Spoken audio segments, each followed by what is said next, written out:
ಹೇ guys, very good morning. 5:20 walk ಎಲ್ಲ ಮುಗೀತು. ನಾನು ನನ್ನ ಮಕ್ಕಳು ಎಲ್ಲ ವಾಕ್ ಮುಗಿಸ್ಕೊಂಡು ಅವರು ಮುಂದೆ ಮುಂದೆ, ನಾನು ಹಿಂದೆ ಹಿಂದೆ. ಇವತ್ತಿನ ನಮ್ಮನೆ ಕತೆ ನಿಮ್ಮನೆ ಜೊತೆ. Once again welcome back my YouTube channel Shweta ಅಡುಗೆ ಮನೆ. ನಾನು ನಿಮ್ಮ ಪ್ರೀತಿಯ ಶ್ವೇತಾ, ಮೈಸೂರಿಂದ ಅಂತ ಹೇಳ್ತಾ, ಯಾರಿನ್ನೂ ಚಾನಲ್ಗೆ ಸಬ್ಸ್ಕ್ರೈಬ್ ಮಾಡ್ಕೊಂಡಿಲ್ಲ ದಯವಿಟ್ಟು ಸಬ್ಸ್ಕ್ರೈಬ್ ಮಾಡ್ಕೊಳ್ಳಿ. ವಿಡಿಯೋ ಕೊನೆ ತನಕ ನೋಡಿ. ಸ್ವಲ್ಪನಾದರೂ ಇಷ್ಟ ಆದರೆ ಫ್ರೆಂಡ್ಸ್ ಆ್ಯಂಡ್ ಫ್ಯಾಮಿಲಿಗೆ ವ್ಲಾಗ್ನ ಶೇರ್ ಮಾಡಿ. ಕಂಟಿನ್ಯೂಸ್ ಆಗಿ ವ್ಲಾಗ್ ಮಾಡ್ತಾಯಿದ್ದೀನಿ, ಸಪೋರ್ಟೇ ಇಲ್ಲ, ಬರೀ ಅನ್ಸಬ್ಸ್ಕ್ರೈಬು. ವಾಕೇನೋ ಮುಗೀತು. ಮನೆಗೆ ಬಂದ ತಕ್ಷಣ ಗಂಜಿ ಮಾಡಿಟ್ಟು ಹಾಲು ಕಾಯೋಕ್ಕಿಟ್ಟು ಏನಪ್ಪ ಬ್ರೇಕ್ಫಾಸ್ಟ್ ಮಾಡೋದು, ಚಪಾತಿ ಮಾಡೋಣ ಅಂತ ಫಿಕ್ಸ್ ಆದೆ. ಮಕ್ಕಳಿಗೆ ಸ್ಕೂಲ್ ಇದೆ, ಡಬ್ಬಿ ರೆಡಿ ಮಾಡಬೇಕು. ಚಪಾತಿಗೆ ಏನಪ್ಪ ಕಾಂಬಿನೇಷನ್ ಕೊಡೋದು ಅಂತ ಯೋಚನೆ ಮಾಡ್ತಾಯಿದ್ದೆ. ಸುಮಾರು ಜನ ಹಾಗಲಕಾಯಿ ರೆಸಿಪಿ ತೋರಿಸಿ, ಹಾಗಲಕಾಯಿ ಗೊಜ್ಜು ಹೇಗೆ ಮಾಡ್ತೀರಾ ತೋರಿಸಿ ಅಂತ. ನಾನು ತುಂಬ ಸಿಂಪಲ್ಲಾಗಿ ಮಾಡ್ತೀನಿ ಹಾಗಲಕಾಯಿ ಗೊಜ್ಜು. ಸೊ ನೈಸಾಗಿ ಚಾಪ್ ಮಾಡಿಕೊಂಡೆ. ಹಾಗಲಕಾಯಿ ಇತ್ತು ಅಂತ ಒಂದೇ ಒಂದು ಸ್ಪೂನಷ್ಟು ಎಣ್ಣೆ, ತುಂಬ ಕಮ್ಮಿ ಬಳಸಬೇಕು, ಮೋದಿಜಿ ಹೇಳಿದ್ದಾರೆ. ಒಂಚೂರು ಎಣ್ಣೆ ಹಾಕಿ ಚೆನ್ನಾಗಿ ಫ್ರೈ ಮಾಡ್ಕೋಬೇಕು, ಯಾಕಂದರೆ ಕೈ ಅಂಶ ಎಲ್ಲ ಹೋಗುತ್ತೆ. ಶುಂಠಿ ಬೆಳ್ಳುಳ್ಳಿ ಎಲ್ಲ ಜಜ್ಜಿ ಹಾಕಿ ಅಥವಾ ತುರಿದಾಕಿ, ಒಂದೇ ಒಂದು ಈರುಳ್ಳಿ ಟೊಮೆಟೊ ಒಗ್ಗರಣೆಗೆ ಹಾಕ್ಕೊಳ್ಳಿ. ಹುಣ್ಸೆಹಣ್ಣು ಬಿಸಿನೀರಲ್ಲಿ ನೆನೆಸ್ಕೊಂಡಿದ್ದೆ, ಹಸಿ ವಾಸನೆ ಹೋಗೋ ತನಕ ಚೆನ್ನಾಗಿ ರೋಸ್ಟ್ ಮಾಡಿಕೊಂಡು ಒಂದು ಹಸಿರು ಮೆಣಸಿನ್ಕಾಯಿ ಹಾಕ್ಕೊಂಡಿದ್ದೀನಿ ಒಗ್ಗರಣೆಗೆ. ಸೊ ಈಗ ನಾವೇನು ಫೈನಾಗಿ ಹುರಿದಿಟ್ಕೊಂಡಿರ್ತೀವಿ ಹಾಗಲಕಾಯಿನ, ಅದನ್ನು ಸೇರಿಸ್ಕೊಂಡು ಆ ಎಣ್ಣೆಲೆ ಸ್ವಲ್ಪ ಬಾಡಿಸ್ಕೊಂಡು ಹುಣಸೆ ಹುಳಿ ನೆನೆಸ್ಕೊಂಡಿರೋದನ್ನು ಚೆನ್ನಾಗಿ ಕಿವುಚಿ, ಇದಕ್ಕೆ ಮೇಯ್ನ್ ಉಪ್ಪು ಹುಳಿ ಖಾರ ಕರೆಕ್ಟಾಗಿ ಹಾಕ್ಬಿಟ್ರೆ ತುಂಬ ಚೆನ್ನಾಗಾಗುತ್ತೆ. ಇದು ಹಾಳು ಹೊಟ್ಟೆಲಿ ಅರ್ಲಿಯಿಂದ ಮಾರ್ನಿಂಗೇ ತಿನ್ನಬೇಕು. ಹಾಗಲಕಾಯಿ ಸಖತ್ತಾಗಿರುತ್ತೆ, ಹೆಲ್ತ್ ವೈಸು ತುಂಬ ಚೆನ್ನಾಗಿರುತ್ತೆ. ಚಾರುಗೂ ತಲೆ ಸ್ನಾನ ಮಾಡಿಸ್ದೆ, ಯೋಗ ಮಾಡ್ತೀನಿ ಅಂತ ಹೇಳ್ತಾ ಇದ್ದಾಳೆ. ಅವಳು ಹಿಪ್ಪೆ ಎತ್ತಕ್ಕಾಗ್ತಾಯಿಲ್ಲ ಅವಳ ಕೈಲಿ, ತುಂಬ ಡುಮ್ಮಿ ಆಗಿಬಿಟ್ಟಿದ್ದಾಳೆ. ಸೊ ಸ್ವಲ್ಪ ಧನಿಯಾ ಪುಡಿ, ಖಾರದ ಪುಡಿ ಹಾಕ್ತಾಯಿದ್ದೀನಿ. ಬೇಕಿದ್ದರೆ ನೀವು ತಿಳಿ ಸಾಂಬಾರು ಪುಡಿ ಹಾಕಿ. ಸಿಸ್ಟರ್ ಒಬ್ಬರು ತುಂಬ ಬೇಜಾರು ಮಾಡ್ಕೊಂಡಿದ್ದಾರೆ, ನೀವು ಸಾಂಬಾರು ಪುಡಿ ರೆಸಿಪಿ ತೋರಿಸ್ತಿರೋ ಇಲ್ವೋ ಸಿಸ್ ಅಂತ. ಖಂಡಿತವಾಗ್ಲೂ ತೋರಿಸ್ಬಾರ್ದು ಅಂತ ಏನೂ ಇಲ್ಲ. ಸಾಂಬಾರು ಪುಡಿ ನಾನು ಮನೇಲಿ ಮಾಡ್ಕೊಳ್ಳಲ್ಲ, ನಮ್ಮ ಕೆಳಗಡೆ ಗೋಡೋನಲ್ಲಿ ಸಾಂಬಾರು ಪುಡಿ ಹುರಿಯೋಂಥದ್ದು. ಸೊ ಅವರು ಹುರಿದಾಗ ಹೋಗಿ ಕ್ಯಾಪ್ಚರ್ ಮಾಡಿ ನಿಮಗೆ ಖಂಡಿತವಾಗ್ಲೂ ತೋರಿಸ್ತೀನಿ. ಅದು ಬಲ್ಕಲ್ಲಿ ಹುರಿತಾರೆ, ಸಣ್ಣ ಪ್ರಮಾಣದಲ್ಲಿ ಹುರಿಯಲ್ಲ ಅವರು. ಸೊ ನಾನು ಮಾಡ್ಕೊಳ್ಳೋಂಗಿದ್ದಿದ್ದರೆ ನಾನು ತೋರಿಸ್ಬೋದಾಗಿತ್ತು.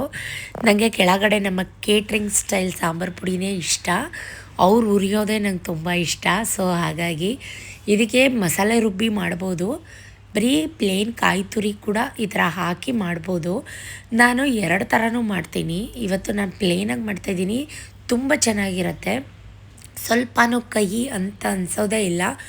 ನಾನು ಆಗಲೇ ಹೇಳ್ದಾಗೆ ರುಚಿಗೆ ತಕ್ಕಷ್ಟು ಉಪ್ಪು, ಹುಳಿ, ಖಾರ, ಸ್ವಲ್ಪ ಬೆಲ್ಲ, ಟ್ಯಾಂಗಿಯಾಗಿ, ಹುಳಿಯಾಗಿ, ಸಿಹಿಯಾಗಿ, ಕಹಿಯಾಗಿ ತುಂಬ ಚೆನ್ನಾಗಿರುತ್ತೆ. ಸಿಮ್ ಮಾಡಿಟ್ಬಿಟ್ಟು ಅಡುಗೆ ಮನೆಯೆಲ್ಲ ಒಂದು ರೌಂಡ್ ಕ್ಲೀನ್ ಮಾಡ್ಕೊತಾ ಇದ್ದೀನಿ. ಬಿಕಾಸ್ ಚಪಾತಿ ಕಲಸಿಟ್ಟಿದ್ದೆ, ಚಪಾತಿ ಹಾಕಬೇಕು, ಮಕ್ಳಿಗೆ ಡಬ್ಬಿ ರೆಡಿ ಮಾಡಬೇಕು. 2 ಸಲ ಅಡುಗೆ ಮನೆ ಕ್ಲೀನಿಂಗು.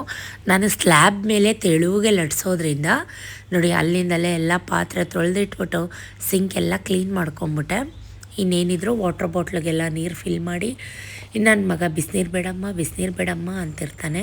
ಸೊ ಸ್ವಲ್ಪ ಬಾಟ್ಲುಗಳಿಗೆ ಉಪ್ಪು ಹಾಕಿ ನೆನೆಸಿಟ್ಟಿದ್ದೆ, ಅದನ್ನು ಚೆನ್ನಾಗಿ ಕುಲ್ಕಿ ತೊಳೆದು. ಸೊ ಇವಾಗ ನೋಡಿ ಹಾಗಲಕಾಯಿ ಗೊಜ್ಜು ಆಲ್ರೆಡಿ ಡಬ್ಬಿ ಕಟ್ಟಿ ಎಲ್ರದ್ದು ತಿಂಡಿ ಆಯಿತು. ನಮ್ಮ ಅಮ್ಮನಿಗೂ ತಿಂಡಿ ಕೊಟ್ಟೆ. ನಾನು ಕೂಡ ಫ್ರೆಶ್ ಅಪ್ ಆಗಿ ಪೂಜೆ ಮಾಡಿ, ಇವತ್ತೇನು ವಾರ ಇಲ್ಲ, ದೇವಸ್ಥಾನಕ್ಕೇನು ಹೋಗಿ ಬಂದಿಲ್ಲ, ಎಲ್ರಿಗೂ ತಿಂಡಿ ಆಯ್ತಲ್ವ. ಈಗ ನಾನು ತಿಂಡಿ ತಿನ್ನೋಣ ಅಂತ ಹಾಕೋತಾ ಇದ್ದೀನಿ. ಒಳ್ಳೆ ಕಾಂಬಿನೇಷನ್ ದೋಸೆಗೆ, ರೊಟ್ಟಿಗೆ, ಚಪಾತಿಗೆ. ಅಂದರೆ ಅರ್ಲಿಂದ ಮಾರ್ನಿಂಗ್ ಹಾಳುಗಳಲ್ಲಿ ತಿನ್ಬೇಕು ಇದನ್ನು. ಪಿತ್ತ ಈ ಥರದ್ದೆಲ್ಲ ಇದ್ದರೆ ಬೇಗ ಕ್ಲಿಯರ್ ಆಗುತ್ತೆ. ಈ ವಾಕರಿಕೆ, ಹೊಟ್ಟೆ ನೋವು, ಹೊಟ್ಟೆ ತೊಳಸೋಂಥದ್ದು, ಈ ಥರದ್ದೆಲ್ಲ ಏನಾಗಿದ್ದರೆ ಚಪಾತಿ ಹಾಕೊಟ್ಟಿದ್ದು ಆಟ ಬಾಕ್ಸ್ ತಂದ್ಗ ಹಾಕಕ್ಕ. ನೀನು ತಂದು 2 ಚಪಾತಿ ತಿಂದಿರೋದು, ನೀನು 2 ಚಪಾತಿ ಸಾಕಾ? ತಿರ್ಗಾ ಸುಳ್ಳು ಹೇಳ್ಬೇಡ ಅನ್ನಲ್ಲ, ಅಲ್ಲಿ ನಾನು ನೋಡಿದ್ದೀನಿ. ಬರೀ ಇಂಥವೇ ನಾವು ಹಾಕೊಟ್ಟು ತಿನ್ನಬೇಕು. ಹಾಲು ಕೊಟ್ಟು ಎಷ್ಟೊತ್ತಾಯ್ತು? ಏನು ತಣ್ಣಗಾಲಿ? ಈಗಂತೂ ನನಗೆ ಟೈಮೇ ಸಿಗಲ್ಲ, ಮಾತಾಡೋಕ್ಕೂ ಟೈಮ್ ಸಿಗಲ್ಲ, ವ್ಲಾಗ್ ಮಾಡ್ಕೊಳ್ಳೋಕ್ಕೂ ಟೈಮ್ ಸಿಗಲ್ಲ. ಬ್ಯಾಕ್ ಟು ಬ್ಯಾಕ್ ವರ್ಕ್ ಕೆಲಸ. ಸೊ ನುಗ್ಗೆ ಸೊಪ್ಪು ತಂದಿದ್ರು, ಇದು ದುಡ್ಡು ಕೊಟ್ಟು ತಂದಿರೋಂಥದ್ದು. ಕೂತ್ಕೊಂಡು ಬಿಡಿಸ್ತಾ ಇದ್ದೀನಿ. ಮಧ್ಯಾಹ್ನ ಅಡುಗೆಗೆ ಏನು ಮಾಡೋದ ಅಂತ ಯೋಚನೆ ಮಾಡಿಕೊಂಡು ಬಿಡಿಸಿಟ್ಕೊಂಬಿಡೋಣ, ಏನಾದ್ರು ಮಾಡೋಣ ಬಿಡಿಸಿಟ್ಕೊಂಡ್ರೆ ಅಂತ ಅಂದ್ಬಿಟ್ಟು. ಸೊ ಏನಂದರೆ, ನಾವು ಏನೇ ಒಂದು ತಿನ್ನಬೇಕು ಮಾಡಬೇಕು ಅಂದರೂ ಅದಕ್ಕೆ ಋಣಾನು ಬಂದ ಇರಬೇಕಂತೆ. ಸೊ ಯಾಕೆ ಈ ಮಾತು ಹೇಳ್ತಾ ಇದ್ದೀನಿ ಅಂದರೆ, ಟೈಮೇ ಸಿಕ್ಕಿರಲಿಲ್ಲ. ಒಂದು ರೀಲ್ ಕೂಡ ಇನ್ಸ್ಟಾಗ್ರಾಮಲ್ಲಿ ನುಗ್ಗೆ ಸೊಪ್ಪು ಬಿಡಿಸ್ಕೊಂಡು ರೀಲ್ ಕೂಡ ಪೋಸ್ಟ್ ಮಾಡಿದ್ದೆ. ಸೊ ಇದ್ರ ಜೊತೆ ಮೊಳಕೆ ಕಾಳು ಹಾಕಿಬಿಟ್ಟು ಉಪ್ಸಾರು ಮಾಡಿದ್ರೆ ತುಂಬ ಚೆನ್ನಾಗಿರತ್ತೆ. ಸೊ ಇವತ್ತು ನನಗೆ ಏನು ಮಾಡೋದ ಅಂತ ಯೋಚನೆ ಮಾಡ್ತಾಯಿದ್ದೆ. ಮೊಳಕೆ ಕಾಳಿತ್ತು, ಅದ್ರ ಜೊತೆ ಹಳಸಂದೆಕಾಯಿ ಅದು ಇತ್ತು. ಅಡುಗೆ ಮಾಡೋಣ ಅಂತ ಬಂದೆ. ನೇರ್ಲೆಣ್ಣೆ ತೊಗೊಂಬಂದಿದ್ರು ಸತೀಶು. ಉಪ್ಪು ಹಾಕಿ ಚೆನ್ನಾಗಿ ತೊಳೆದಿಟ್ಟಿದ್ದೆ. ಒಂದೆರಡು ತಿನ್ನೋಣ ಅಂತ ತಿಂದೆ. ಟೇಸ್ಟ್ ಮಾತ್ರ ಅಲ್ಟಿಮೇಟ್ ಆಗಿತ್ತು. ಅದು ಒಂದು ರೀಲ್ ಹಾಕಿದ್ದೀನಿ ಇನ್ಸ್ಟಾಗ್ರಾಮಲ್ಲಿ. ಯಾರಿನ್ನೂ ಫಾಲೋ ಮಾಡ್ತಾಯಿಲ್ಲ, ಫಾಲೋ ಬ್ಯಾಕ್ ಮಾಡ್ಕೊಳ್ಳಿ. ಅನ್ಸಬ್ಸ್ಕ್ರೈಬ್ ಮಾತ್ರ ಖಂಡಿತವಾಗ್ಲೂ ಮಾಡ್ಕೋಬೇಡಿ. ಇದೆಲ್ಲದ್ರ ಜೊತೆ ಸ್ವಲ್ಪ ಅರ್ಜೆಂಟ್ ಕೆಲಸ ಬಂತು. ಅಮ್ಮನಿಗೊಂದು ಜ್ಯೂಸ್ ತರೋಣ ಅಂತ ಬಂದಿದ್ದೆ, ಬಟರ್ ಫ್ರೂಟು ಜ್ಯೂಸೆಲ್ಲ ತೊಗೊಂಡು ಮಕ್ಕಳಿಗೆ ಸ್ನ್ಯಾಕ್ ಏನಾದರೂ ತೊಗೊಳ್ಳೋಣ ಅಂತ ಅಂದ್ಬಿಟ್ಟು. ನನ್ನ ಮಗ ಕಪ್ ಕೇಕ್ ಕೇಳ್ತಾಯಿದ್ದ, ಜೊತೆಗೆ ಜ್ಯೂಸು, ಇದು ಡಾರ್ಕ್ ಫ್ಯಾಂಟಸಿ ಈ ಥರದ್ದೆಲ್ಲ ಕೇಳ್ತಾಯಿದ್ದ. ಯಾಕಂದರೆ ಬ್ರೇಕ್ ಇರುತ್ತೆ, ಮಮ್ಮಿ ಎಲ್ಲ ತೊಗೊಂಬರ್ತಾರೆ, ನಾನು ಮಾತ್ರ ಹಾಗೆ ಹೋಗಬೇಕಾ, ಅವ್ರು ತರೋವಾಗ ನಾನು ಅವ್ರು ತಿನ್ನೋದನ್ನು ನೋಡ್ತಾ ಕೂತ್ಕೊಬೇಕಾ ಅಂತಿರ್ತಾನೆ. ಸೊ ಬಾಯ್ಬಿಟ್ಟು ಕೇಳ್ತಾನೆ. ನಾನು ಕೇಳಿದ ತಕ್ಷಣ ಯಾವುದನ್ನು ಕೊಡಿಸೋದಿಲ್ಲ, ಬಟ್ ತುಂಬ ರಿಕ್ವೆಸ್ಟ್ ಮಾಡ್ಕೊಂಡಿದ್ದ, ಏನಾದ್ರು ತೊಗೊಂಬ ಮಮ್ಮಿ, ನಾನು ಕಾಲೇಜಿಗೆ ತೊಗೊಂಡೋಗಲ್ಲ, ಮನೆಯಲ್ಲೇ ಬಂದು ತಿಂತೀನಿ, ಏನಾದರೂ ತೊಗೊಂಬ ಅಂತ. ನೀವು ಮನೇಲಿ 1000 ಹೆಲ್ದಿಯಾಗಿ ಏನಾದರೂ ಮಾಡಿಕೊಡಿ, ಮಕ್ಕಳಿಗೆ ಹೊರ್ಗಡೆದೇ ಇಷ್ಟ ಆಗೋದು. ಸೊ ಇಷ್ಟೊಂದು ರಿಕ್ವೆಸ್ಟ್ ಮಾಡ್ಕೊಂಡಲ್ಲ. ನಾನು ಜಾಸ್ತಿ ಹೊರ್ಗಡೆದೆಲ್ಲ ಅವ್ನು ಕೊಡಿಸಿದ್ರೆ ಚುರುಮುರಿ ಒಂದು, ತರಕಾರಿ ಸಲಾಡ್ ಒಂದು, ಬಾಳೆಕಾಯಿ ದಿಂಡೋದು ಈ ಥರದ್ದು ಮಾತ್ರ ಕೊಡಿಸ್ತೀನಿ. ನೀವು ಅಬ್ಸರ್ವ್ ಮಾಡಿರ್ಬೋದು, ನಾನು ಈ ಥರ ಫ್ಲೇವರ್ಡ್ ಕಲರ್ಡ್ ಜ್ಯೂಸು ನಾನು ಯಾವುದು ಜಾಸ್ತಿ ಪ್ರಿಫರ್ ಮಾಡೋದೇ ಇಲ್ಲ. ಬಟ್ ತುಂಬ ದಿನ ಆದಮೇಲೆ ಕೇಳ್ತಿದ್ದಲ್ಲ ಅಂತ ಅಂದ್ಬಿಟ್ಟು, ಹೋಗಲಿ ಪಾಪ ಅಂತ ಅಂದ್ಬಿಟ್ಟು ತೊಗೊಂಬಂದು ಮನೆಗಿಟ್ಟು. ಇವಾಗ ನನಗೆ ಸ್ವಲ್ಪ ಬ್ಯಾಂಕಲ್ಲಿ ಕೆಲಸ ಇತ್ತು. ಸೊ ಕೆಲಸ ಮೀನ್ಸ್ ಅರ್ಜೆಂಟ್ ಇಮಿಡಿಯೇಟಾಗಿ ಒಂದು ಕರೆಂಟ್ ಅಕೌಂಟ್ ಮಾಡಿಸ್ಬೇಕಾಗಿತ್ತು ನಮ್ಮ ಕೇಟ್ರಿಂಗ್ ಸಂಬಂಧಪಟ್ಟಂಗೆ. ಅಲ್ಲಿ ಹೋಗಿ ವಿಚಾರಿಸೋಣ ಅಂತ ಅಂದ್ಬಿಟ್ಟು ಬ್ಯಾಂಕಿಗೆ ಬಂದೆ. ಸೊ ಅಲ್ಲಿಂದ ಅವ್ರು ಏನೇನೋ ಎಲ್ಲ ಕೇಳಿದ್ರು, ಡಾಕ್ಯುಮೆಂಟು, ಉದ್ಯೋಗ ಆಧಾರ ಬೇಕು ಅಂತ ಕೇಳಿದ್ರು. ಸೊ ಹಾಗಾಗಿ ಸೇವಿಂಗ್ಸ್ ಅಕೌಂಟ್ ಇದೆ, ಬಟ್ ಕರೆಂಟ್ ಅಕೌಂಟ್ ನಮ್ಮ ಕೇಟ್ರಿಂಗ್ ಸಂಬಂಧಪಟ್ಟಂಗೆ ಫೋಟೋಸ್ ಕೇಳಿದ್ರು, ಆಧಾರ್ ಕಾರ್ಡ್, ಪ್ಯಾನ್ ಕಾರ್ಡ್ ಎಲ್ಲ ಕೇಳಿದ್ರು. ನಾನು ಅದನ್ನೆಲ್ಲ ಏನೂ ತೊಗೊಂಡೇ ಹೋಗಿರಲಿಲ್ಲ. ಸೊ ಅದನ್ನೆಲ್ಲ ಮತ್ತೆ ಮನೆಗೆ ಬಂದು ಅದನ್ನೆಲ್ಲ ತೊಗೊಂಡು ಮತ್ತೆ ನಾನೀಗ ಆಧಾರ್ ಸೆಂಟರ್ಗೆ ಹೋಗಬೇಕು. ನನಗಂತೂ ಇವತ್ತು ಒಂಥರ ಬ್ಯುಸಿ ಡೇ, ಫುಲ್ಲು ಸುತ್ತಾಟ. ಕೆಳಗಡೆ ಸತೀಶ್ ಕೆಲಸ ಮಾಡ್ತಾಯಿದ್ರು. ಸೊ ಹಾಗಾಗಿ ನಾನೇ ಇವಾಗ ಆಧಾರ್ ಸೆಂಟರ್ಗೂ ಕೂಡ ಬಂದೆ. ಮೈ ಗಾಡ್ ಗ್ರೇಸ್, ಕರೆಂಟ್ ಇತ್ತು, ಸರ್ವರು ಇತ್ತು, ಜೊತೆಗೆ ಅಷ್ಟು ಕ್ರೌಡು ಇರಲಿಲ್ಲ. ನಾವೇನೋ ಒಂದು ಕೆಲಸ ಮಾಡಬೇಕು ಅಂತ ಅಂದಾಗ ನಮ್ಮ ಎಫರ್ಟ್ ಎಷ್ಟಿರುತ್ತೋ ದೇವ್ರದ್ದು ಸಪೋರ್ಟ್ ಅಷ್ಟೇ ಇರಬೇಕಾಗತ್ತೆ. ಸೊ ತುಂಬ ಖುಷಿ ಆಯಿತು. ಸೊ ಇವರು ತುಂಬ ಕಾಮಾಗಿ, ನೀಟಾಗಿ, ಕ್ಲೀನಾಗಿ, ಪೇಷನ್ಸಿಂದ ಕೂತ್ಕೊಳ್ಳಿ ಅಂತ ಹೇಳಿ ಎಲ್ಲ ಮಾಡಿಕೊಟ್ರು. ನನಗಿದು ಇದ್ರ ಬಗ್ಗೆ ಐಡಿಯಾ ಇರಲಿಲ್ಲ, ಬಟ್ ಎಲ್ಲ ಅವರೇ ಹೇಳಿ, ಆ ಥರ ಫಾರ್ಮ್ ಫಿಲ್ ಮಾಡಿ, ಈ ಥರ ಫಾರ್ಮ್ ಫಿಲ್ ಮಾಡಿ ಅಂತೆಲ್ಲ ಹೇಳಿ ಅವರೇ ತೋರಿಸ್ಕೊಟ್ರು. ಯಾಕಂದರೆ ಇದು ನಾನು ಫಸ್ಟ್ ಟೈಮ್ ಮಾಡ್ತಾ ಇರೋದು ಉದ್ಯೋಗ ಆಧಾರ ಅಂತ ಅಂದ್ಬಿಟ್ಟು. ಸೊ ಹಾಗಾಗಿ ಅದನ್ನೆಲ್ಲ ಮುಗಿಸ್ಕೊಂಡು ಈಗ ಮತ್ತೆ ಮನೆಗೆ ಬರ್ತಾಯಿದ್ದೀನಿ. ನನ್ನ ದಿನ ಅಡುಗೆ ಆಗಿರಲಿಲ್ಲ, ನಾನು ಅಡುಗೆ ಮಾಡಬೇಕಾಗಿತ್ತು. ಬಂದ ತಕ್ಷಣ ಗೋಡೌನ್ ಒಳಗಡೆ ಹೋದೆ. ತೆಕ್ಕೊಡ್ತಾರೆ ಬಾರಿ. ಅದು ಎತ್ತಿಡು ಜೋಪಾನ್ ಮಗಿ ಕೊಡ್ತೀನಿ ಅಂತೀಯಾ? ಇದು ಮಾಡಿದ್ರೆ ಡೈಲಿ ಟ್ರಾನ್ಸಾಕ್ಷನ್ ಮಾಡಿ ಹಾಕೊಂಡ್ಮೇಲೆ ಯಾವ್ದಾದ್ರು ಒಂದು ಹಾಕೊಂಡಿದ್ರೆ ಹಾಕು. ಚೆಕ್ ಬಂದಿಲ್ಲ, ಇಲ್ಲಿ ಇಟ್ಕೊಂಡು ತಿಂಗಳಿಂದ ಐತೆ ನೋಡಿ, ಹಾಕಬೇಕಲ್ಲ. ಬಡಿ ಕಸದ ಮರ ತಗೊಂಡು ನಾನು ನಿಮ್ಗೆ ಏನು ಹೇಳ್ತೀನಿ, ಅವ್ರಿಗೆ ಹೇಳಿದ್ರೆ ಅವ್ರು ಸೇಟ್ ಅಂಗಡಿಲಿ ಹೋಗಿ ಇಸ್ಕೊಂಬನ್ನಿ. ಸತೀಶ್ ಅಣ್ಣವ್ರು ಕೂಡ ನೀನು ಪೊರ್ಕೆ ತಗೊಬನ್ನಿ ಅಂದರೆ ತಂದ್ಬಿಟ್ಟು ದುಡ್ಡು ಕೇಳಿ ಕೊಡ್ತಾರೆ. ಕೆಳಗಡೆ ಆಂಟಿ ಹತ್ರ ಸ್ವಲ್ಪ ಮಾತಾಡಿಕೊಂಡು ಮೇಲೆ ಬಂದೆ. ನಾನು ಅಂದ್ಕೊಂಡಿದ್ದೆ ಒಂದು ಇವತ್ತೇನೋ ಮಾಡೋಣ ಅಂತ, ಬಟ್ ಇವತ್ತು ನಾನು ಮಾಡ್ತಾ ಇರೋದೇ ಏನೋ ಒಂದು. ಸೊ ಮೊಳಕೆ ಕಾಳಿತ್ತು, ಅಳಸಂದೆ ಕಾಳು, ಇದು ಗೊತ್ತಾ ನಿಮಗೆ, ಅದನ್ನೆಲ್ಲ ಚೆನ್ನಾಗಿ ನೆನೆ ಹಾಕಿ ಅದರಲ್ಲಿ ಫುಲ್ಲು ಮಾಡ್ತಾಯಿಲ್ಲ, ಅರ್ಧ ಮಾಡೋಣ ಅಂತ ತೆಗೆದು ಚೆನ್ನಾಗಿ ಬಿಸಿನೀರಲ್ಲಿ ತೊಳೆದು ಎತ್ತಿಟ್ಕೊತಾ ಇದ್ದೀನಿ. ಮಿಕ್ಕಿದೆಲ್ಲ ಬಾಕ್ಸ್ಗೆ ಹಾಕಿ ಫ್ರಿಜ್ಗೆ ಇಡೋಣ ಅಂತ. ಇನ್ನೊಂದು ದಿನ ಆಗುತ್ತೆ. ತುಂಬ ಹಾಕ್ಬಿಟ್ರೆ ಕಾಳು ಆಮೇಲೆ ಅಲಸಂದೆ ಬೀಜನೇ ಸಿಗುತ್ತೆ ಕುಕ್ಕರ್ ಫುಲ್ಲು. ಸೊ ಸೊಪ್ಪನ್ನ ತೆಗೆದು ಫ್ರಿಜ್ಗೆ ಇಟ್ಬಿಟ್ಟು ಅದು ನಾಳೆ ಮಾಡೋಣ ಅಂತ ಕುಕ್ಕರ್ ಇಟ್ಕೊಂಡು ಬೇಗ ತುಂಬ ಅಡುಗೆ ಮಾಡಬೇಕಿತ್ತು. ಸಾಂಬಾರು, ರೈಸ್, ಮುದ್ದೆ ಆಮೇಲೆ ಮಾಡ್ಕೊಳ್ಳೋಣ.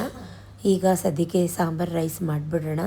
ಸ್ವಲ್ಪ ನಾನು ಅಂದಂಗೆ ಏನೋ ಹೊರಗಡೆ ಕೆಲಸ ಇದೆ, ಸತೀಶ್ ನಾನು ಹೋಗಬೇಕು. ಹಾಗಾಗಿ ಏನು ಸರ್ಪ್ರೈಸ್, ಕಾಯ್ತಾ ಇರಿ, ಎಲ್ಲೂ ಹೋಗಬೇಡಿ. ಒಂದು ಮಸಾಲೆ, ಇದಕ್ಕೆ ಮಟನ್ ಮಸಾಲ ಹಾಕಿದ್ರೆ ಮೊಳಕೆ ಕಾಳು ಸಾರಿಗೆ ಸಖತ್ತಾಗಿರುತ್ತೆ. ಸ್ವಲ್ಪ ತುಪ್ಪ ಎಣ್ಣೆ ಒಗ್ಗರಣೆಗೆ ಇಟ್ಕೊಂಡು ಬೆಳ್ಳುಳ್ಳಿ ಜಜ್ಕೊಂಬಿಟ್ಟು ಒಣಮೆಣ್ಸಿನ್ಕಾಯಿ, ಕರಿಬೇವು, ಸಾಸಿವೆ, ರುಬ್ಲಿಕ್ಕೆ ಕಾಯಿ, ಕಡಲೆ, ಮಟನ್ ಮಸಾಲ ಅಥವಾ ಮಟನ್ ಸಾಂಬಾರು ಪುಡಿ, ಸ್ವಲ್ಪ ಚಕ್ಕೆ ಲವಂಗ ಪುಡಿ ಇದ್ರೆ ಹಾಕ್ಕೊಳ್ಳಿ. ನಾನು ಎಲ್ಲದ್ರ ಬದಲು ಕಿಚನ್ ಕಿಂಗ್ ಮಸಾಲ ಹಾಕೋತೀನಿ. ಅದು ಸುಮಾರು ಸಲ ನಾನು ತೋರಿಸಿದ್ದೀನಿ ನಿಮಗೆ. ನೀವು ಹೆಂಗೆ ಒಗ್ಗರಣೆ ಮಾಡ್ತೀರೋ ಹಂಗೆ ಮಾಡ್ಕೊಳ್ಳಿ. ನಾನು ಹಾಗೆ ಮಾಡೋದು. ಒಂದೆರಡು ಬೆಳ್ಳುಳ್ಳಿ ಎಸ್ಲಿ ಜಜ್ಜಾಕಿ ಚೆನ್ನಾಗಿರುತ್ತೆ. ಅರೋಮಾ, ಫ್ಲೇವರ್, ಟೇಸ್ಟು ಇದು ಚೆನ್ನಾಗಿರುತ್ತೆ. ಶುಂಠಿ, ಬೆಳ್ಳುಳ್ಳಿ ಎಲ್ಲ ತಿನ್ನಬೇಕು ಗಾಯ್ಸ್. ಈಗ ಸ್ವಲ್ಪ ಬ್ರಾಹ್ಮಿನ್ಸ್ ಎಲ್ಲ ಆಗ ತಿಂತಿರಲಿಲ್ಲ, ಬಟ್ ಇವಾಗ ಎಲ್ಲರೂ ತಿಂತೀವಿ. ಎಲ್ಲದರಲ್ಲೂ ಏನಾದರೂ ಒಂದಿರುತ್ತೆ. ಪ್ರೋಟೀನ್, ವಿಟಮಿನ್, ಕಾರ್ಬ್ಸ್ ತಿನ್ನಬೇಕು, ಚೆನ್ನಾಗಿ ಕಾಳುಗಳು ತಿನ್ನಬೇಕು, ಸೊಪ್ಪು ತರಕಾರಿ ತಿನ್ನಬೇಕು. ಸೊ ನಾನಂತೂ ತಿನ್ನಲ್ಲ, ನೀವಾದರೂ ತಿನ್ನಿ. ನಿಮಗೆ ಗೊತ್ತು ನಂಗೆ ತರಕಾರಿ ಅಂದರೆ ಒಳಗಡೆ ಹೋಗಲ್ಲ. ಕಾಳುಗಳು ಅಂದರೆ ಥರದ್ದೆಲ್ಲ ತಿಂತೀನಿ. ಸೊ ಇದೆಲ್ಲ ಒಗ್ಗರಣೆ ಮಾಡಿಕೊಂಡು ಈರುಳ್ಳಿ ಟೊಮೆಟೊ ಹಾಕಿ ಹಸಿ ವಾಸನೆ ಹೋಗೋ ತನಕ ಚೆನ್ನಾಗಿ ಫ್ರೈ ಮಾಡಿಕೊಂಡು ಫಟ ಅಂತ ಮಾಡ್ಕೋತಾ ಇದ್ದೀನಿ. ವ್ಲಾಗ್ ಮಾಡ್ಕೊಂಡು ನಿಂತ್ಕೊಂಡ್ರೆ ಎಲ್ಲಿ ಸತೀಶು ನೋಡಿದ್ರೆ ಉಗೀತಾರೆ, ಇನ್ನೂ ಆಗಿಲ್ವಾ ಅಂತಾರೆ. ಸೊ ಹಾಗಾಗಿ ಅದೆಲ್ಲ ಫ್ರೈ ಆದಮೇಲೆ ಕಾಳು ಮತ್ತು ಅಲಸಂದೆ ಕಾಳದ ಬೀಜ ತಿನ್ನಬೇಕು ಗೈಸ್. ಸೀಸನಲ್ ಫ್ರೂಟ್ಸ್ ಏನೇನು ಸಿಗುತ್ತೆ ಅದನ್ನೆಲ್ಲ ವರ್ಷಕ್ಕೆ ಒಂದ್ಸಲ ತಿನ್ನಬೇಕು. ಹಲಸಿನ ಹಣ್ಣು, ಮಾವಿನ ಹಣ್ಣು, ಆಮೇಲೆ ನೇರಳೆ ಹಣ್ಣು, ಇದರಲ್ಲೆಲ್ಲ ಆ್ಯಂಟಿಬಯೋಟಿಕ್ಸ್ ಜೊತೆಗೆ ರೋಗ ನಿರೋಧಕ ಶಕ್ತಿಗಳು ಈ ಥರದ್ದೆಲ್ಲ ತುಂಬ ಜಾಸ್ತಿ ಇರುತ್ತೆ. ನಾನು ಈ ಸಲ ಜಾಸ್ತಿ ಹಲಸಿನ ಹಣ್ಣೇ ತಿಂದಿಲ್ಲ, ಮಾವಿನ ಹಣ್ಣು ತಿಂದಿಲ್ಲ.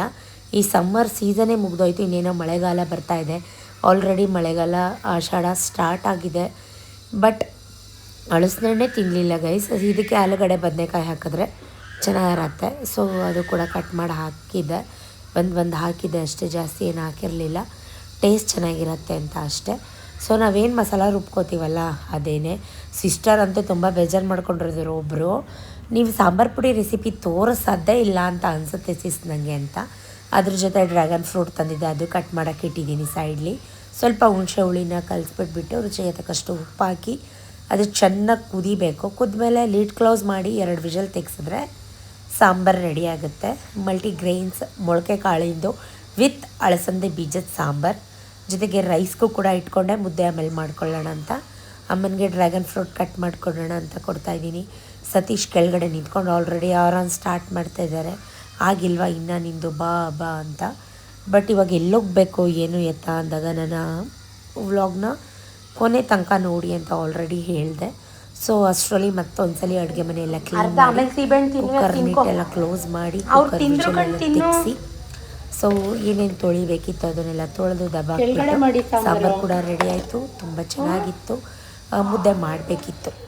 ಅರ್ಧ ಟೈಮ್ ಮಾಡ್ತಿದ್ದ ನಾನು. ಡೈಲಿ ಮುದ್ದೆ ನಾವು ಮಾಡ್ತೀವಿ ಮನೇಲಿ. ಡೈಲಿ ಮುದ್ದೆ, ಗಂಜಿ, ರೊಟ್ಟಿ, ಚಪಾತಿ, ಡೈಲಿ ಅದೇ ನಮ್ಮ ಮನೇಲಿ. ಇನ್ನೇನು ಅನ್ಕೊಂಡಿದ್ಯಾ? ಏನು ಅನ್ಕೊಂಡಿದ್ಯಮ್ಮ? ಸೀಬೆಹಣ್ಣು ಕಟ್ ಮಾಡ್ಕೊಡ್ಲಾ? ಅದು ಖಾಲಿ ಮಾಡು, ಆಮೇಲೆ ಕೊಡ್ತೀನಿ. ಮನೆ ಅರೋಮ ಎಲ್ಲ ಘಮ ಅಂತ ಇತ್ತು ಗೈಸ್. ನೋಡಿ, ತೀರ ತೆಳುವೂ ಅಲ್ಲ, ತೀರ ಗಟ್ಟಿನೂ ಅಲ್ಲ. ಸಾಂಬಾರು ರೆಡಿ ಆಯಿತು. ಸೊ ಬನ್ನಿ ಊಟ ಮಾಡೋಣ. ಅಷ್ಟರಲ್ಲಿ ಒಂದು ಕೆಲಸ ಇದೆ, ಮುಗಿಸ್ಕೊಂಡು ಬಂದುಬಿಡೋಣ. ಇನ್ನೇನು ಮಾಡ್ತಾಯಿದ್ದೆ ಇಷ್ಟೋ ತನಕ ಅಂತೆ. ಇವರು ಒಂದು ಲೀಸ್ಟ್ ಬರೆಯೋಷ್ಟರಲ್ಲಿ ನಾನು ಹೋಗಿ ರೈಸ್ ಮಾಡಿ ಸಾಂಬಾರು ಮಾಡಿ ಕೆಳಗಡೆ ಬಂದಿದ್ದೀನಿ. ಇವರು ನನಗೇನೆ ರೇಗ್ತಾ ಇದ್ದಾರೆ. ಏನು ಮಾಡೋಕ್ಕಾಗಲ್ಲ ಗೈಸ್. ಏನಂತಾರೆ, ನಿಯತ್ತಿಗೆ ಬೆಲೆ ಇಲ್ಲದೆ ಇರೋ ಕಾಲ ಇದು.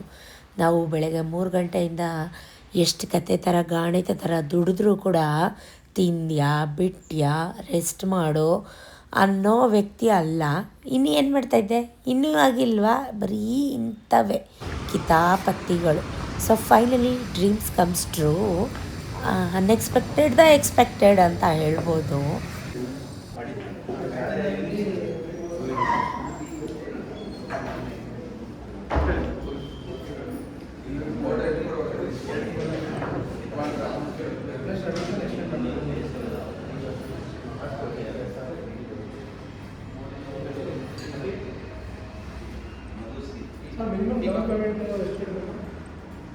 ಟೀ ತಗೋತೀರಾ?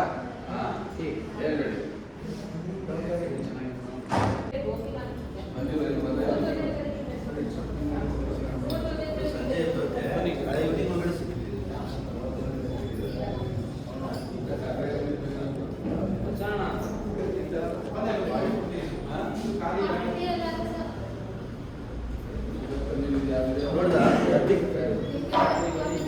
ಕಾಫಿ ಇದೆಯಾ?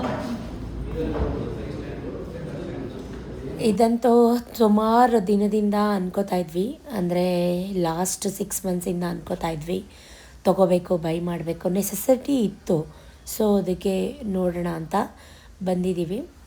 ಬಟ್ ಆದರೆ ಏನಂದರೆ ನನ್ನ ಗಾಡಿ ಅಂತೂ ಮಾರ್ಕೆಟಿಗೆ ತೊಗೊಂಡೋಗಿ ಸತೀಶ್ ಕೊಟ್ಟಿಸ್ಬಿಟ್ಟಿದ್ದಾರೆ. ಗಾಡಿ ಕುಲನೇ ಅಲ್ಲ ಅದಂತೂ.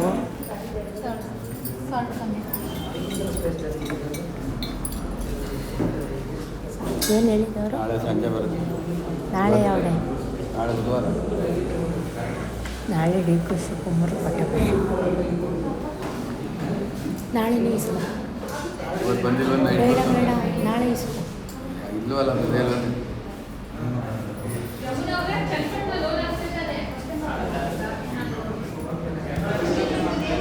ಸೊ ಒಂದು ಸ್ಟ್ರಾಂಗ್ ಕಾಫಿ ಕೊಟ್ಟರು. ಅಲ್ಲಿಂದ ಇಲ್ಲಿಗೆ ಬಂದಿದ್ದಕ್ಕೆ ನಂಗೆ ನಿಜಕ್ಕೂ ತುಂಬ ತಲೆ ನೋಯ್ತಾ ಇತ್ತು. ಕಾಫಿ ಬೇಕಾಗಿತ್ತು. ನಾನು ಇನ್ನೂ ಮನೆಗೆ ಹೋಗಿ ಮಾಡೋಂಥ ಕೆಲಸ ತುಂಬ ಇದ್ದಾವೆ. ಎಲ್ಲ ಮುದ್ದೆ ಎಲ್ಲ ಮಾಡಬೇಕು. ನನಗೆ ಎಷ್ಟೊತ್ತಿಗೆ ಮನೆಗೆ ಹೋಗ್ತೀನಪ್ಪ ಅಂತ ಅನ್ನಿಸ್ತಾ ಇತ್ತು. ಆ್ಯಕ್ಚುಲಿ ನಾಳೆ ಸಂಜೆ ಕೊಡ್ತೀವಿ ಡೆಲಿವರ್ ಅಂತ ಹೇಳಿದ್ರು. ನಾವು ಅಮೌಂಟ್ ಪೇ ಮಾಡಿ ಅರೌಂಡ್ 1 ವೀಕ್ ಮೇಲಾಗಿದೆ. ನಾವು ಇವತ್ತು ಬಂದಿರುತ್ತೆ ಅಂತ ಅಂದ್ಕೊಂಡು ಬಂದ್ವಿ.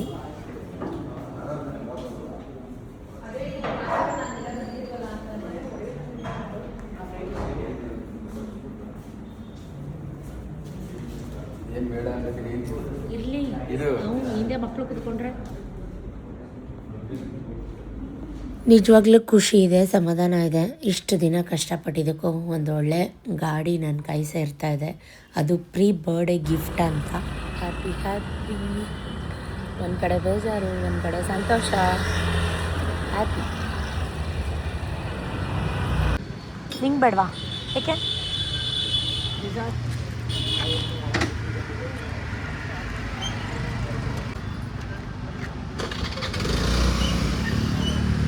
ಸತೀಶ್ಗಂತೂ ಈ ಗೋಲ್ಗಪ್ಪ ಇವೆಲ್ಲ ಇಷ್ಟ ಆಗಲ್ಲ. ನನಗಂತೂ ಆಲ್ ಟೈಮ್ ಫೇವ್ರೇಟ್. ಸೊ ಸುಮಾರು ದಿನ ಆಗಿತ್ತು ಸುಖಾಪುರಿ ಗೋಲ್ಗಪ್ಪ ತಿನ್ಕೊಂಡು ಮನೆಗೆ ಬಂದ ತಕ್ಷಣ ಎದು ಪಾಪು ಬಂದ ಮನೆಗೆ. ಅಜ್ಜಿದು ವೆಡ್ಡಿಂಗ್ ಆ್ಯನಿವರ್ಸರಿ ವಿಶ್ ಮಾಡು ಅಜ್ಜಿಗೆ. ಮಾಡಬೇಕು. ಕೇಕ್ ಅಜ್ಜಿ ತೆಕ್ಕೊಟ್ಟಿದ್ದು. ಕೇಕು ನೀ ತಿಂತಾ ಇರೋದು ಅಜ್ಜಿ ತೆಕ್ಕೊಟ್ಟಿದ್ದು. ಎಲ್ಲ ಅಜ್ಜಿ ವಿಶ್ ಮಾಡು ಅಜ್ಜಿಗೆ. ಹ್ಯಾಪಿ ಆ್ಯನಿವರ್ಸರಿ ಅನ್ನು ಅಜ್ಜಿ ಕೈ ಹಿಡ್ಕೊಂಡು ಅನ್ಬೇಕು. ಹಿಂಗ ವಿಶ್ ಮಾಡೋದು. ಅಜ್ಜಿ ಕೈ ಹಿಡ್ಕೊ. ಇಪ್ಪಲ್ಲಿ ಹಿಡ್ಕೋಬೇಕು. ನೀರು ಬೇಕಾ? ತಿನ್ಕೊ ಕೊಡ್ತೀನಿ. ವಿಶ್ ಮಾಡು ಬಾ ಅಜ್ಜಿಗೆ. ಸುಂದ್ರ ಸುಂದ್ರೋ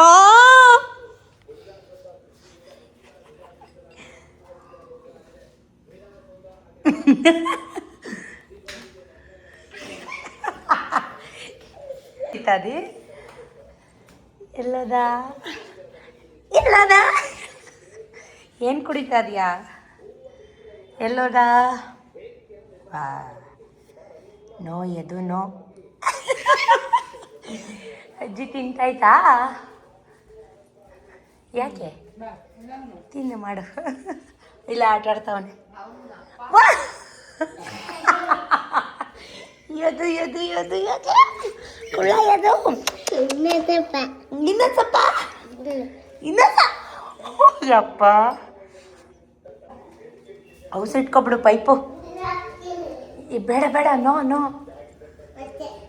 ಆಯ್ತು ಆಯಿತು. ಗುಡ್. ಇಲ್ಲಿ ಇಟ್ಬಿಡು, ಇಲ್ಲಿ ಮೇಲೆ. ಗುಡ್ ಬಾಯ್. ಲೋಟ ಸಿಂಕಿಗೆ ಇಟ್ಬಿಡು ಮಗನೆ. ಎಲ್ಲೋದ? ವಾ ನೋ ಎದು ಇಲ್ಲ ನಮ್ಮ ಮನೇಲಿ. ಇಲ್ಲಿ ಮಾಮನ ಮುದ್ದೆ ಆಯ್ತಾ ನೋಡು. ಅನ್ನ ಕೊಡೋಣ.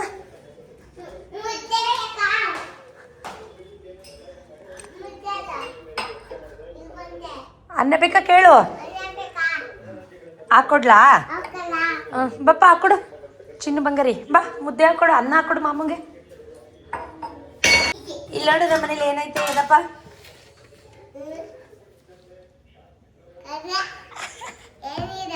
ನೇಲೆಣ್ಣು ಮಾಮ ತಂದಿದ್ದು ತೊಳೆದು ಇಟ್ಟಿದ್ದೀನಿ ತಿನ್ನು ಉಪ್ಪು ಹಾಕಿ ತೊಳೆದು ಇಟ್ಟಿದ್ದೀನಿ ಮಾಮ.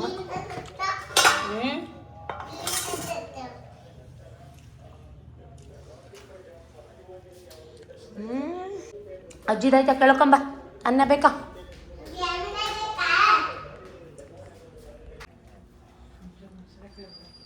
ಯಾಕೇನಾಯ್ತು?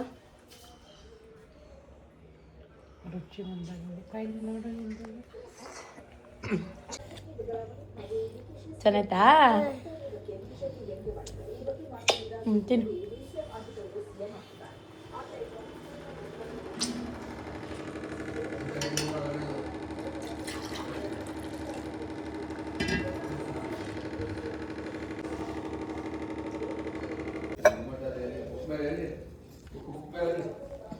ಅವನಿಗೊಂಚೂರು ಅಂತ ಕೊಡ್ಸೋ ಮಜ್ಜಿಗೆ. ಅಲ್ಲ ಐತೆ ನೋಡಿ ಮಾತ್ರ ಲಾಸ್ಟ್ನೇದು ಮಜ್ಜಿಗೆ ಬೇಕಾ? ಒಂಚೂರು ಅನ್ನ ಕೊಡ್ತೀನಿ. ಸೊ ಅಲ್ಲಿಂದ ಬಂದು ಒಂದೇ ಸಲ ಮುದ್ದೆ ಮಾಡಿ ಎಲ್ರಿಗೂ ಊಟಕ್ಕಿಟ್ಟು ಯಪ್ಪ ನನಗಂತೂ ತುಂಬ ಸುಸ್ತಾಯಿತು. ಸೊ ಈಗ ನಾನು ಎದು ಊಟ ಮಾಡ್ತಾಯಿದ್ದೀವಿ. ಅವನು ಅನ್ನ ಮೊಸರು ಬೇಕು ಅಂತ ಅಂದ. ಸೊ ಅವನಿಗೂ ಕೂಡ ತಿನ್ನಿಸ್ಕೊಂಡು ನಾನು ಕೂಡ ಊಟಕ್ಕೆ ಇಟ್ಕೊಂಡಿದ್ದೀನಿ. ಮುದ್ದೆ ತಿಂದಾಯಿತು. ಸುಮಾರು ದಿನದಿಂದ ಎದು ನಮ್ಮ ಜೊತೆ ಇಲ್ಲದೇ ಇರೋದಕ್ಕೆ ಅವನು ಮಿಸ್ ಮಾಡ್ಕೋತಾ ಇದ್ದಾನೆ. ನಾನು ಅವನ್ನ ತುಂಬ ಮಿಸ್ ಮಾಡ್ಕೋತಾ ಇದ್ದೆ. ಸೊ ನೋಡ್ತಾ ಸಂಜೆ ಆಗೇ ಹೋಯ್ತು. ಕಾಫಿ ಎಲ್ಲ ಮಾಡಿ ಕಾಫಿ ಎಲ್ಲ ಕುಡಿದು ಅಮ್ಮಂಗೊಂಚೂರು ಹೇರ್ ಆಯಿಲ್ ಹಾಕೋಣ ಅಂತ. ಸೊ ಕೆಲಸನೇ ಫ್ರೀ ಆಗೋಲ್ಲ ಗೈಸ್. ಈ ನಡುವೆ ಫ್ರೀನೇ ಸಿಗ್ತಾಯಿಲ್ಲ. ಯಾವಾಗಲೂ ಬ್ಯುಸಿ ಅನ್ನೋ ಥರ ಅನಿಸ್ತಾ ಇದೆ. ಸೊ ಸುಮಾರು ಜನ ಅಂತಿರ್ತೀರ ನಿಮ್ಮ ಹೇರ್ ಚೆನ್ನಾಗಿದೆ, ಹಾಗೆ ಹೀಗೆ ಸ್ಕಿನ್ ಚೆನ್ನಾಗಿದೆ ಅಂತ. ಇದೆಲ್ಲ ಒಂದು ಗಾಡ್ ಗಿಫ್ಟ್ ಅಂತ ಹೇಳ್ಬೋದು. ಬಿಕಾಸ್ ಅಮ್ಮನಿಂದ ಸಿಕ್ಕಿದೆ. ಅಮ್ಮನಿಗೂ ಅಷ್ಟೇ. ಇದುವರೆಗೂ ನಾನು ಅಮ್ಮನ ಮುಖದಲ್ಲಿ ಪಿಂಪಲ್ ಈ ಥರದ್ದೆಲ್ಲ ನಾನು ನೋಡೇ ಇಲ್ಲ. ಅಮ್ಮನ ಹೇರು ತುಂಬ ಚೆನ್ನಾಗಿದೆ. ಹಂಗಾಗಿ ಇದು ಹೆರಿಡಿಟಿ ಅಂತ ಹೇಳ್ಬೋದು ಮೇ ಬಿ. ಸೊ ಅವ್ರಿಗೂ ತುಂಬ ಅಂದರೆ 2-3 ದಿನದಿಂದ ಎಣ್ಣೆ ಹಾಕೇ ಇರಲಿಲ್ಲ. ಹಾಗಾಗಿ ಎಣ್ಣೆ ಹಾಕ್ತಾಯಿದ್ದೀನಿ. ಎಣ್ಣೆ ಹಾಕಿ ಜುಟ್ಟು ಬಾಚೋಣ ಅಂತ. ನಾನೇ ಮಾಡ್ಕೋತೀನಿ ಅಂತಾರೆ. ಅಂದರೆ ಕೈಯಲ್ಲಿ ಸಿರೆಂಜೆಲ್ಲ ಇದೆಯಲ್ವಾ. ಸೊ ಹಾಗಾಗಿ ಯಾಕೆ ರಿಸ್ಕು ಬೇಡ ಅಂಥೇಳಿ ನಾನೇ ಮಾಡ್ಕೊಳ್ಳೋಣ ಸ್ವಲ್ಪ ಅದನ್ನು ತೆಗಿಯೋ ತನಕ ಅಂತ ಹೇಳ್ತಾಯಿದ್ದೆ. ಈಗ ಯಾವುದೇ ರೀತಿ ಬಿಲ್ಡಪ್ಪು ಅಥವಾ ಶೋ ಆಫು ಆ ಥರದ್ದೆಲ್ಲ ಮಾಡೋ ಅವಶ್ಯಕತೆನೇ ಇಲ್ಲ. ಯಾಕಂದರೆ ನಾನು ಹೆಂಗಿದ್ದೀನೋ ಆ್ಯಸ್ ಇಟ್ ಈಸ್ ಸುಮಾರು ಜನ ನನ್ನ ಡೀಪಾಗಿ ನೋಡಿರೋರಿಗೆ ಎಲ್ರಿಗೂ ಗೊತ್ತಿರುತ್ತೆ. ಕೆಲವೊಂದಷ್ಟು ಜನ ಅಷ್ಟೇ ಅಂದರೆ ಅನ್ವಾಂಟೆಡ್ ಮೆಂಬರ್ಸ್ಗಳು ಬೇಕು ಅಂತಾನೆ ಈ ರೀತಿ ನಾನ್ಸೆನ್ಸಾಗಿ ಕಮೆಂಟ್ ಮಾಡೋದು ಅಥವಾ ಏನೇನೋ ಇಲ್ಲದೆ ಇರೋದೆಲ್ಲ ಹೇಳೋದು. ಶೋ ಆಫ್ ಮಾಡ್ತಾಳೆ ಅಥವಾ ತೋರಿಸ್ಕೋತಾಳೆ ಅಥವಾ ಸಿಂಪತಿಗೋಸ್ಕರ ಹಿಂಗೆಲ್ಲ ಮಾಡ್ತಾಳೆ ಅಂತ ಅಂದ್ಬಿಟ್ಟು ಸಿಂಪತಿಗೋಸ್ಕರ ಮಾಡ್ತಾಳೆ ಅನ್ನೋದಾಗಿದ್ದರೆ ಇನ್ನೂ ಬೇಜಾನ್ ಕ್ರಿಯೇಟ್ ಮಾಡ್ಬೋದಿತ್ತು. ನಮ್ಮಮ್ಮನಿಗೆ ನಾನೇ ಊಟ ತಿನ್ನಿಸ್ತಾಯಿದ್ದೀನಿ, ನಮ್ಮಮ್ಮಗೆ ನಾನೇ ಸ್ನಾನ ಮಾಡಿಸ್ತಾಯಿದ್ದೀನಿ, ಹಾಗೆ ಹೀಗೆ ಸಿಂಪತಿ ತೊಗೊಂಡು ನಾನು ಏನು ಮಾಡೋ ಅವಶ್ಯಕತೆ ಇಲ್ಲ ಗೈಸ್. ಎಲ್ರಿಗೂ ಹೇಳ್ತಾ ಇಲ್ಲ.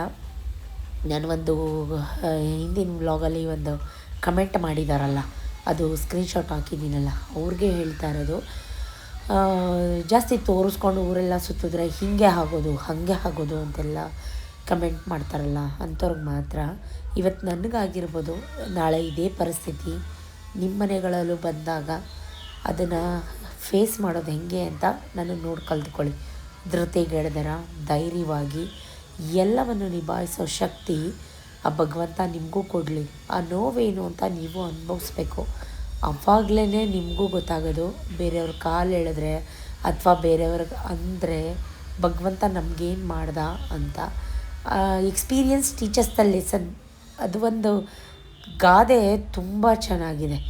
ನಾವು ಅದು ಎಕ್ಸ್ಪೀರಿಯನ್ಸ್ ಮಾಡಿದಾಗಲೇ ನಮ್ಮ ಲೈಫಲ್ಲಿ ಅದು ಒಂದು ಪಾಠ, ಅದು ನಮಗೆ ಗೊತ್ತಾಗೋದು. ಅದು ಗೊತ್ತಾಗಬೇಕು ಯಾರೆಲ್ಲ ಈ ರೀತಿ ಕಮೆಂಟ್ ಮಾಡ್ತಾರಲ್ಲ ಅವ್ರಿಗೆ.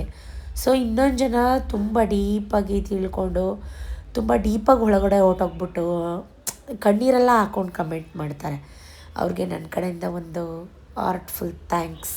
ಏಕೆಂದರೆ ಕಮೆಂಟ್ ಮಾಡ್ತೀರಾ ಅಂತ ಅಲ್ಲ, ಬಟ್ ನನ್ನನ್ನು ನಿಮ್ಮನೆ ಮಗಳು ಅಥವಾ ನಾನು ಮಾಡ್ತಾ ಇರೋದು ನೀವು ಏನೋ ಬೇಕು ಮಾಡ್ತಾ ಇರೋದು ನಿಂಗೆ? ಒಂದೇ ಥರ ಅಂತ ಅನ್ಕೋತಿರಲ್ಲ ಅದಕ್ಕೋಸ್ಕರ.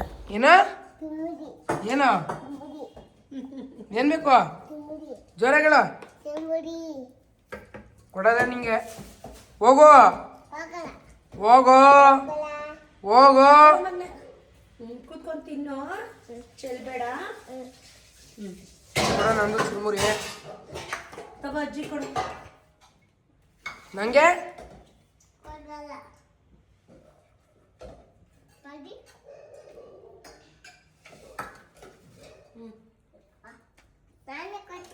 ಯಾರಿಗಪ್ಪ ಇದು ಅಜ್ಜಿ ಕೊಡು ಚಾರು. ನೀ ತಿನ್ನು ಮಗನೇ.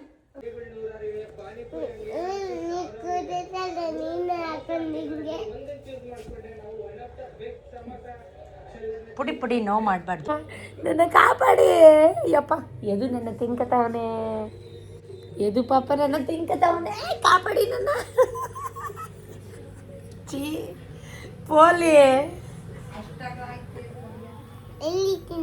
ಸೊ ಸತೀಶು ಸಂಜೆ ಚುರುಮುರಿ ತೊಗೊಂಬಂದಿದ್ರು.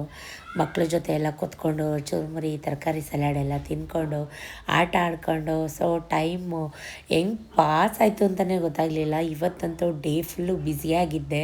5 ನಿಮಿಷ ರೆಸ್ಟ್ ಮಾಡೋಕ್ಕೂ ಟೈಮ್ ಸಿಗಲಿಲ್ಲ. Thank you for watching. Keep supporting me. Next ವ್ಲಾಗಲ್ಲಿ ಖಂಡಿತವಾಗ್ಲೂ ಸಿಗ್ತೀನಿ. ದಯವಿಟ್ಟು ಸಪೋರ್ಟ್ ಮಾಡಿ. Show some love. Take care. Bye ಬಾಯ್.